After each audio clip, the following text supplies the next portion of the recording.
ABC Actu. ABC Actu, c'est l'essentiel de l'information. ABC Actu, c'est la politique, l'économie, le social, la culture, la religion, la science, la technologie, le développement et les divers. ABC Actu, l'essentiel de l'information pour vous, FM Prêt.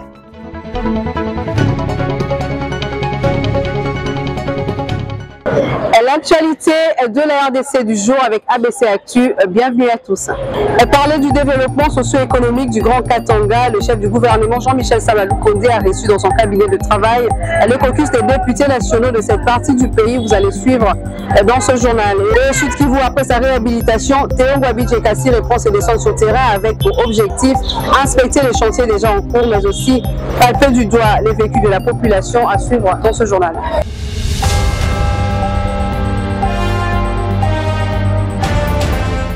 Nouveau journal et bonsoir chez vous. L'Organisation des États d'Afrique, de Caraïbes et du Pacifique exprime sa solidarité à la RDC et encourage le gouvernement dans ses efforts pour la paix et la sécurité sur l'ensemble du territoire national. C'était au cours d'une audience leur accordée par Sama Lukonde. Regardez.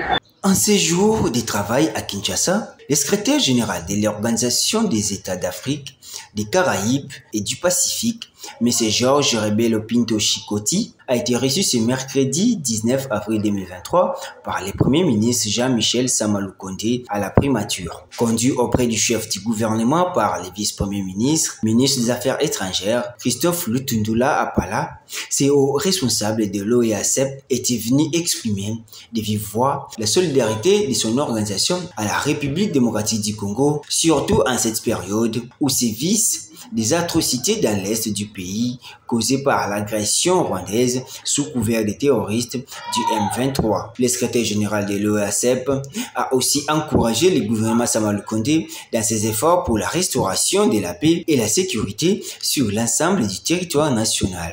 Les hauts responsables de l'OEACEP a par ailleurs félicité le Premier ministre Jean-Michel Sama pour la manière dont il conduit les affaires de l'État au sein de son gouvernement. Signalons qu'au cours de ces entretiens, le Premier ministre Jean-Michel Sama Lukonde a été informé de l'accord de partenariat entre l'OEACEP et l'Union européenne négocié depuis 2018 mais qui n'est pas toujours encore signé. Le Premier ministre s'est montré très réceptif vis-à-vis de son interlocuteur qu'il a encouragé de continuer sur la voie de conclure cet accord avec l'Union européenne. Il a également remercié pour la sensibilité que l'OEACEP a par rapport aux problèmes que la République démocratique du Congo traverse en termes de paix et de solidarité.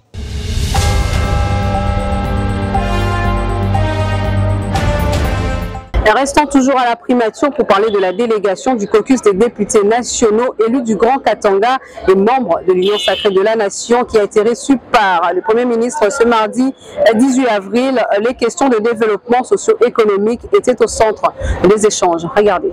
Des questions de développement socio-économique au centre des échanges entre le chef du gouvernement Jean-Michel Sama Lukonde et les caucus de députés nationaux membres de l'Union sacrée issus du Grand Katanga. C'était le mardi 18 avril 2023 que la délégation du caucus des députés élus du Grand Katanga est allée pour discuter avec le Premier ministre. Au menu, plusieurs points, à savoir la sécurité, le social de la population du Grand Katanga, incluant la flambée des prix de denrées de première nécessité, mais aussi leur engagement en tant que membre de l'Union sacrée de la Nation. Après audience, l'honorable John Banzalunda, président de ces caucus, s'est exprimé. Nous avons passé en revue les questions vitales qui concernent notre espace, notamment la question liée à la sécurité. Nous avons passé en revue les questions sociales, notamment sur la flambée des prix des denrées de première nécessité. Nous avons aussi passé en revue notre engagement en tant que membre de l'Union sacrée. Nous avons fait une sorte d'état des lieux depuis notre adhésion à l'Union sacrée, la marche de l'Union sacrée dans la province du Katanga. Et donc, nous avons réitéré notre engagement à œuvrer pour accompagner le président de la République, son Excellence Félix Antoine Tshisekedi, et de travailler pour sa réélection. Nous avons eu des réponses claires et des réponses rassurantes, notamment sur la question de la sécurité de nos concitoyens au Katanga. Les dispositions sont prises pour que les criminels soient neutralisés et que les questions liées à la flambée des prix, les solutions sont en train d'être trouvées. Et je crois que notre gouvernement nous inspire confiance et nous croyons en ce gouvernement et nous comptons avoir ces résultats le plus vite possible. Et selon le président du caucus des députés nationaux de l'Union sacrée du Grand Katanga, leurs préoccupations ont trouvé écho favorable auprès du chef du gouvernement Samalou Kondé. En ce qui concerne les questions liées à la flambée des prix, des solutions sont en train d'être trouvées. Ces derniers ont déclaré que le gouvernement inspire confiance et croit à ce que des résultats soient visibles le plus vite possible.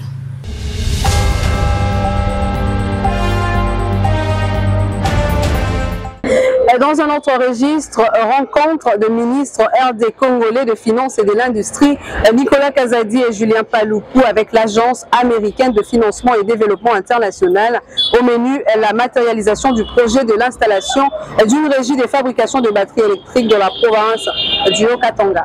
Après avoir été reçu au département d'État américain, le ministre congolais de l'Industrie, Julien Paluku Kahungia, et son collègue des Finances, Nicolas Kazadi, ont rencontré l'équipe de l'Agence américaine des financements du développement international DFC, coiffée par son directeur exécutif, Scott Nathan. Cette agence financière américaine a, au cours de cette rencontre stratégique, annoncé qu'elle va appuyer l'accélération de la matérialisation du projet panafricain de l'installation d'une première usine de fabrication des précurseurs de batteries électriques dans la province du Haut-Katanga. Motif de satisfaction pour la délégation du gouvernement congolais qui a invité la DFC d'appuyer également la mise en place des zones économiques spéciales dans les 6 espaces industriels que compte le pays. En présentant les projets de batteries électriques, mais également les plans directeurs d'initialisation, nous avons sollicité les DFC pour que nous soyons accompagnés, comme c'est devenu en fait l'actualité mondiale. Nous avons partagé l'expérience de la RDC dans la création de cette école qui est ouverte à l'université de Lubumbashi, à savoir le Centre africain d'excellence, qui va devoir former les Congolais, transférer la technologie de manière à obtenir que, une fois que le projet aura atteint sa vitesse de croisière, que nous nous assurions que les Congolais et les Africains vont tenir en main ces projets. Et nous avons mis en place une équipe qui va assurer le suivi de toutes les conversations que nous avons obtenues pour qu'il y ait un lien entre les États-Unis et la RDC et qu'une feuille de route soit établie de manière à savoir au jour J, plus 15, plus 30, plus 45, plus 60, qu'est-ce qui sera fait pour que les États-Unis et nous suivions au pas à pas le projet de création de la chaîne de valeur des batteries électriques qui tient fort à son Excellence, M. Félix Antoine Tshisekedi, président de la République. Signalons que Denis Le Couturier, Kakule Vouko et Jean-Marie Kanda, respectivement directeur général adjoint et administrateur au Conseil congolais de la batterie CCB, ont pris part à cette réunion.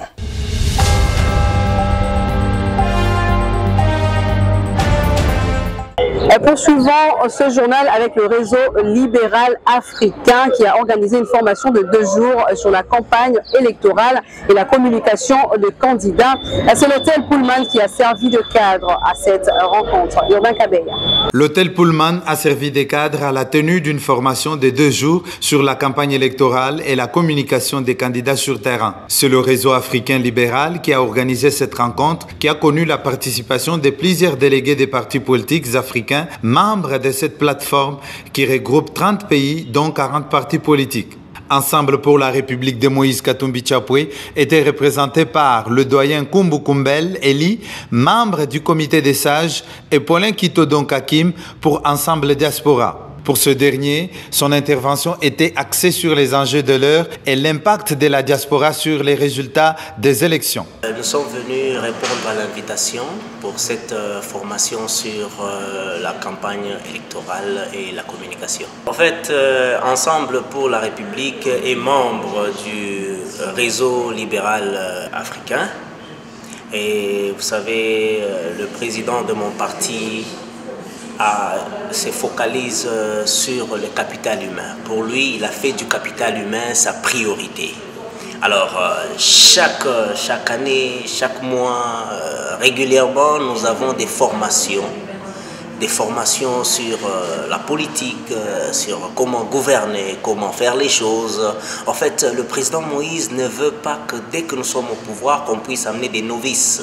Donc, il faut déjà une équipe très bien préparée, une équipe qui sait déjà, quand on va accéder à la chose publique, quoi faire. Disons que l'objet de cette formation est d'armer les membres de ce réseau avec des outils et arguments solides pour faire une campagne libre et apaisée en vue des élections crédibles, a surenchéri le premier vice-président du réseau libéral africain.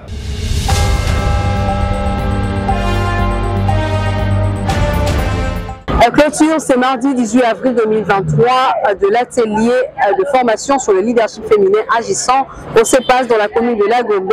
C'est la dynamique de femmes pour le changement DFC que coordonne l'honorable princesse Dominique Mounono Ilamizi qui a organisé cet atelier. C'est avec satisfaction que se clôture ce mardi 18 avril 2023 l'atelier de formation de 2 jours axé sur le leadership féminin agissant.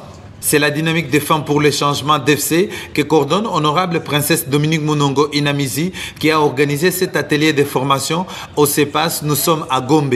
L'oratrice principale, Madame Léonie Kandolo, a pour ces derniers jours parlé de l'impact du numérique sur le leadership féminin. Elle a en définitive donné les outils nécessaires pour la communication pendant la campagne électorale. Ce qui a réjoui honorable Olivier Kamitatou, directeur des cabinets de Moïse Katumbi Chapwe, à se frotter les mains pour dire « Nous lançons des produits finis pour la bataille électorale ». D'abord, c'est la démonstration, c'est l'illustration qu'Ensemble veut promouvoir la représentation de la femme. Et ce n'est pas simplement un slogan, nous agissons. Et Moïse Katumbi est très concerné par le fait que chacune de nos mamans qui souhaitent vraiment s'engager en politique à ses côtés soit bien formée, tout comme les hommes d'ailleurs. Mais la formation est extrêmement importante et nous sommes maintenant à quelques semaines du dépôt des candidatures, à quelques mois de la campagne électorale. Eh bien, nous redoublons d'efforts pour la formation de toutes celles et de tous ceux qui demain battront campagne pour Ensemble, pour Moïse Katumbi. La représentante de la coordonnatrice nationale de la dynamique des femmes pour les changements, Madame Solange Mafuta, s'est dit très satisfaite des tenants et des aboutissants de cet atelier dont la restitution sera faite dans les 4 districts de la ville-province de Kinshasa et l'intérieur du pays. Aujourd'hui, on a appris un bon nombre de stratégies. Les femmes sont préparées. Je pense que la date du dépôt de candidature, les femmes sauront vraiment si elles s'engagent ou pas. Parce qu'il y a beaucoup de femmes qui ont des envies, mais qui ne savent pas c'est quoi la réalité, c'est quoi vraiment devenir candidat, c'est quoi battre campagne. Nous avons vraiment été édifiés par tous les conseils de maman Léonie Kandolo et toutes les femmes en tout cas vont réfléchir et nous allons organiser d'autres rencontres pour restituer aux mamans qui n'ont pas pu être là afin que nous soyons tous au même niveau de compréhension avant la campagne électorale. Sinon, les participantes ont dit merci à l'honorable princesse Dominique Munongo Inamizi pour l'initiative et félicité Madame Léonie Kandolo pour ses brillants exposés. Est-ce que je vais commencer l'histoire d'amour avec vous ou quoi? C'est quoi cette histoire? Merci beaucoup, ma fille. Merci, merci beaucoup. Vous avez des belles fleurs en plus. Oh là là.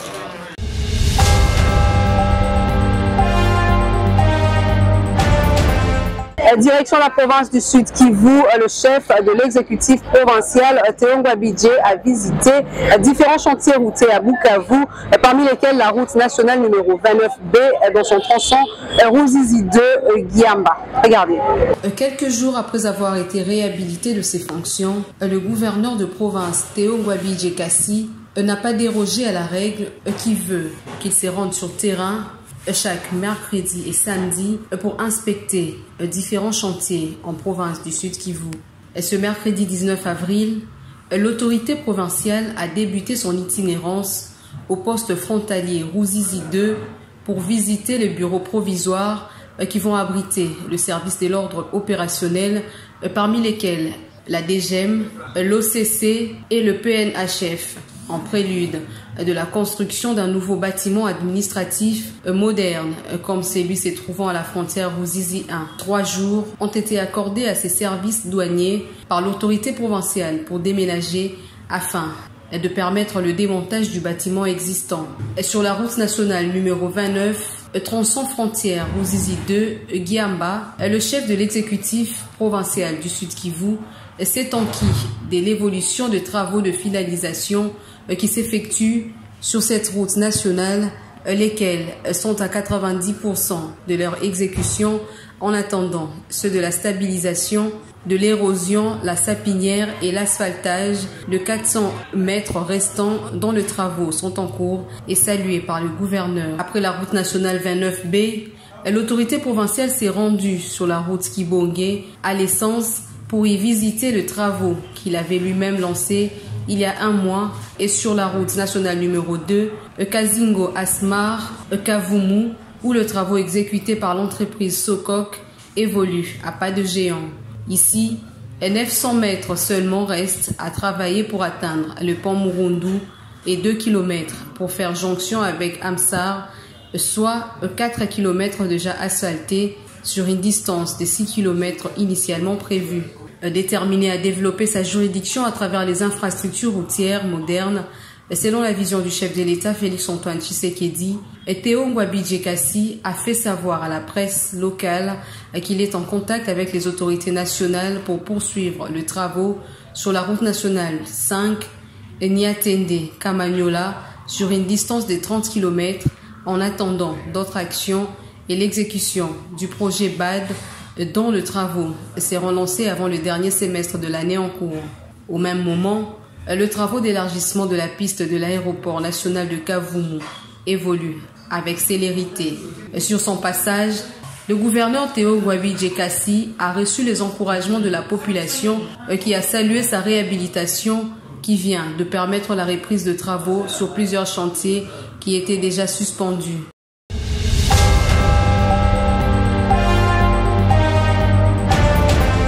Après la suite Kivu, rendons-nous dans le Congo central où le gouverneur de province, Guy Bandou, a reçu dans son cabinet de travail le directeur général adjoint de l'office de voirie et drainage, Venant Mouroumé, venu inspecter les travaux d'infrastructure dans cette province.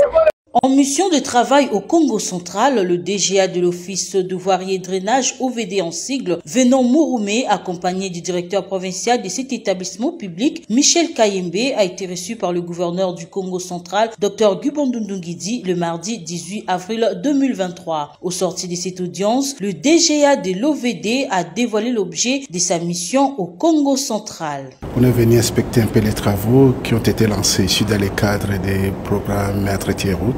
Dans un premier temps, on a visité les tronçons qui vont nous servir de tronçons témoins pour les pavages. Et après, on va descendre à Mwanda et à Boma pour voir l'évolution des autres travaux de la voirie au niveau de Matadi. Le secteur des infrastructures constitue l'un des piliers du chef de l'exécutif provincial. C'est dans ces cadres que les travaux de réhabilitation et de modernisation ont été lancés dans plusieurs coins de la province du Congo central, a souligné Michel Kayembe, directeur provincial de l'OVD. Il est vrai qu'il y a déjà les chantiers de la Tortue jusqu'en Kalankala, où nous sommes à pied d'œuvre en cours de construction, qu'on a visité. Mais lors de la séance des travaux, nous avons eu à balayer quand même les différents besoins qu'il y a en termes de voirie ici dans la ville de Matadi. On s'est beaucoup plus apaisanti sur le problématique des embouteillages. On s'est dit qu'il y a les embouteillages dans la ville par manque de voirie.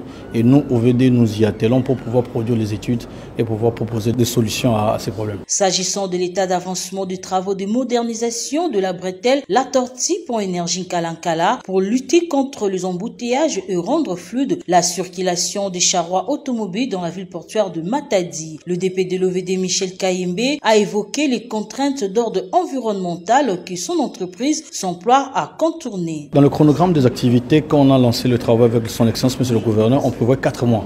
Et nous pensons que nous sommes encore dans nos 4 mois. Et les 4 mois prévoyaient d'abord les aménagements des assainissements. Et il faut le rappeler, le premier ennemi d'une route, c'est de l'eau. Tant qu'on construit une route, peu importe la qualité de cette route, et qu'on n'a pas construit les ouvrages d'assainissement, la route ne va pas durer.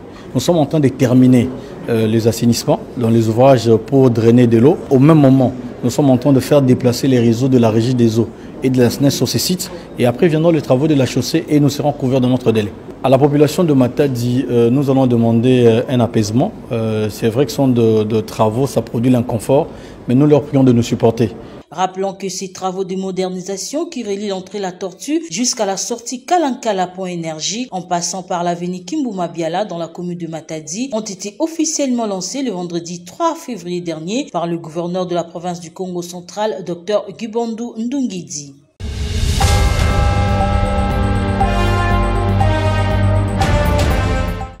Avant de boucler ce journal, on passe au rappel de titre. On parlait du développement socio-économique du Grand Katanga. Le chef du gouvernement, Jean-Michel Samalou Kondé, a reçu dans son cabinet de travail le caucus des députés nationaux de cette partie du pays. Vous avez suivi dans ce journal. Au Sud Kivu, après sa réhabilitation, Théo Ngwabi-Djekassi reprend ses descentes sur terrain avec pour objectif inspecter les chantiers déjà en cours, mais aussi palper du doigt les vécus de la population. Vous l'avez également suivi dans ce journal. C'est la fin de cette session d'information. Merci à tous de l'avoir suivi.